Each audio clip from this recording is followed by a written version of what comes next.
At the request of my climbing partner, who did a mock pack this past weekend, because we're gonna go do bigwall in Zion, I'm doing a mock pack myself. I'm bringing the rack and the ropes. He's bringing the stove and extra water, but this is everything exploded. 70-liter haul bag with, I have a, well, this is actually brand new. It got cut on day one. It's one of those Elrid Tommy Caldwell bigwall 9.6 ropes. So I use that for lower out with the swivel and knot protector right there. Big wall harness with the Super Daisies.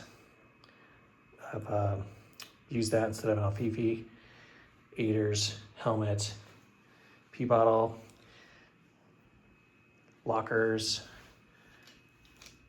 gree with gloves, backup belay device with a third hand. All I haul with now is a Microtrax. I got my jugs.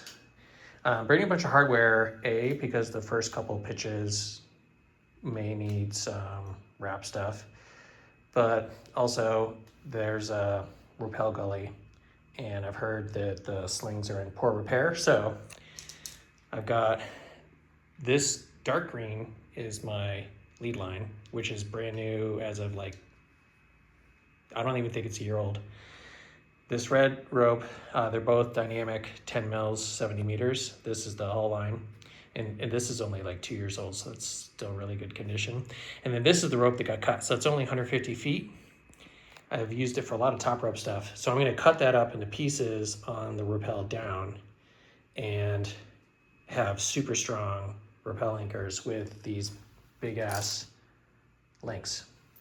So this will probably all stay on the wall. I'll probably use up maybe half of that, and then I don't know, I give it to my buddy. I don't have sport straws anymore because I'm primarily big wall climbing. So I have the short and the long, so you call it like 1 and 2 length alpine runners. Double set of totems, a brand new set of tri-cams. That was a late Christmas birthday present from my climbing buddy. Thank you, sir. Double set of offset cams, and then 2 3s and 2 4s. My buddy's bringing an extra Camelot 1 2 3. Micro nuts, offsets, regular nuts. I was told to bring a little bit of actual aid gear because it's a C2, C3 depending. So I'm just bringing 2 sets of 1, 2, and 3 peckers. I just call them beaks. To hand place or foot place. A set of hooks. Remember, do not bring. What am I trying to say? Cam hooks on sandstone, but regular hooks are okay.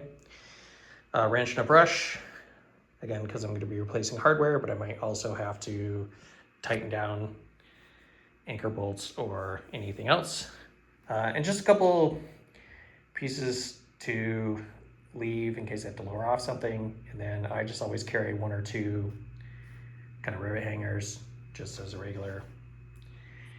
This is my personal kit. So just a couple, upset stomach things, cough drops, Alka-Seltzer cold and flu, kind of a general thing in case I get sick, eye drops.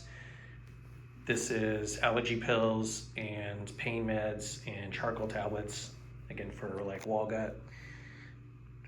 Toothpaste, toothbrush, floss. Always bring an extra cap for your bladder in case you drop it. I have a headlamp with an extra battery, spoon, extra lighter, just some extra cord in case we need it for anything. I have a little emergency kit in here, which is basically just bandages, gauze, and tape. I do have some lotion there for my hands and face at the end of the day. Sun guard here. I've got 3 packets of each. This is a 2-day wall, so it'll go pretty light on the stuff. I'm going to bring 3 3-liter bags of water, but I'm only bringing 2 of them up on the wall. So one of them will be in the car. And I'm going to go up with 1 3-liter bag per day, plus the first day we're gonna have breakfast before we get on the wall, and I'll have a wall bottle, which is like 16 or 20 ounces. And so for food, I have these rec packs. These are my last two. So I'm gonna fill those up before I get on the wall. So basically, I'll have a gallon of water per day. Poop kit, I go real simple. So it's just wipes and some plastic bags. I find bread bags are great because they're really tall. So you just roll them down, you go, you wipe, and then you can roll them in themselves like 2 or 3 times. So it gives you lots of layers. I only need 1 dinner, but I always bring extra food, so I'll have 2. Sleep kit is super easy. This is an inflatable pad, which is a R5, so it's super insulating. This is a 0-degree bag. I don't compress this because you can slam it into your bag if it's not compressed. And then this is a like Gore-Tex waterproof, windproof fly. Large stuff kit is for all my clothes, including my jackets and stuff. The medium one is for all my food, and the small one is my ditty bag, which I use like for the day. So it's on the top of the whole bag, so we can access it. This is the impromptu in situ rope bag that I'm using right now. So the second just stuffs the bag in there as they go. I just got that for $5 because my old one fell to pieces. And I think the only other thing is to go over the clothes. So I have my wall pants, knee pads, socks. Always bring an extra pair of socks just in case, God forbid you drop your socks. Oh, and that reminds me, always bring an extra shoelace, because if your shoelace breaks on your boots or your climbing shoes, you're fucked. And same thing if you drop a sock, always bring extra socks. Hat to sleep in. So for climbing, it's sports briefs, socks, t-shirt, pants, knee pads, sun shirt, helmet, sunglasses, belay gloves. At night, I only bring 1 set of clothes, except for socks. I always bring backup socks. So at night, I take all my clothes off, turn them inside out, and hang them up to dry or tie them onto the anchor or whatever. And then I usually either take a little wet wipe kind of bath and just do, hands, face, crotch, butt, feet, and, armpits. And that's enough to get you through the day. And then I put on my long johns, my hat, and if I'm cold, my backup socks, and then I sleep in those. So then in the morning, I'm putting on clothes that have been like air dried all night. And then the clothes I sleep in go back in the bag. And that's the only clothes I bring. I always bring a Gore-Tex jacket, and I always bring a puffy coat. I'm not bothering to bring my Gore-Tex pants this time, but I don't know, maybe I'll throw those in. So that's pretty much it. It looks like a lot, but again. Oh, and the only other thing I'm gonna have is some fruit and my coffee mug, which is in the kitchen, because that'll be for Sunday morning. So we'll have maybe some peanut butter sandwiches, a couple apples, a couple bananas, and a Ziploc bag full of trail mix. And that's pretty much it. But, so we're gonna split up the ropes and we're gonna split up the rack. So now I'm going to pack everything up and show you how it all fits in the bag. All right, so here we are, fully packed. No water yet, but that's pretty much everything. I am gonna bring these used carabiners just as extra stuff. I'm charging my radio, which I forgot to point out earlier. So my buddy has one and I have one. So all those clothes will be on.